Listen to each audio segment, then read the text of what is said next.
human brain is considered to be the most powerful organ in the human body, and one of the most impressive organs out of all of the organs in the entire animal kingdom.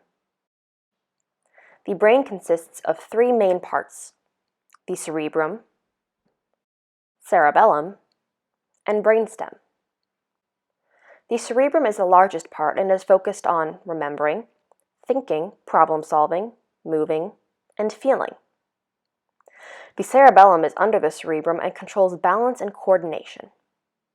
The brainstem is in front of the cerebellum, but also under the cerebrum. It is the connection between the brain and the spinal cord and controls functions such as bleeding, breathing, digestion, and heartbeat, among other things.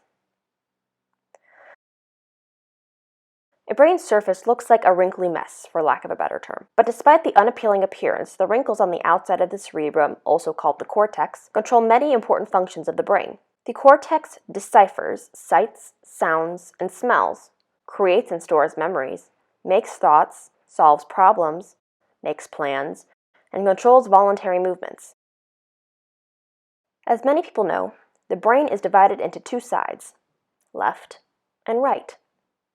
The left side of the brain controls the right side of the body, and the right side of the brain controls the left side of the body, because the brain is supposed to be confusing. Despite the many impressive feats that the cerebrum, cerebellum, brainstem, right side, and left side of the brain do, they would be nothing without neurons. Neurons are the most important part of the brain. In a healthy adult brain, 100 billion neurons communicate normally with one another via electrical signals. These electrical signals create neurotransmitters, a chemical substance that will convey the messages through synapses in the brain.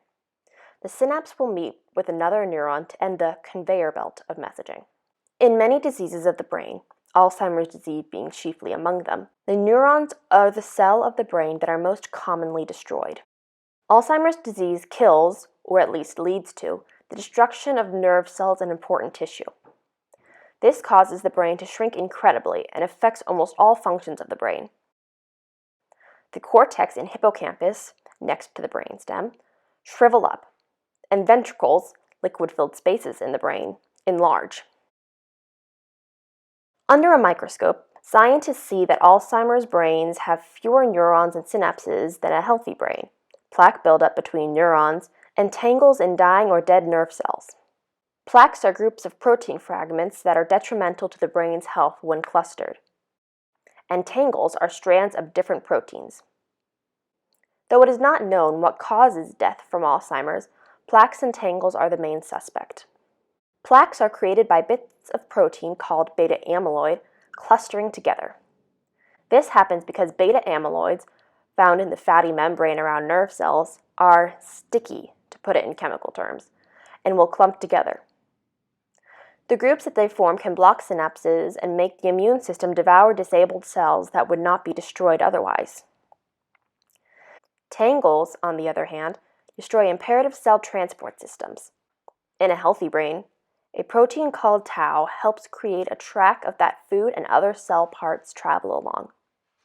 When tangles form, the tau collapses and twists into tangles which cause the track to be destroyed.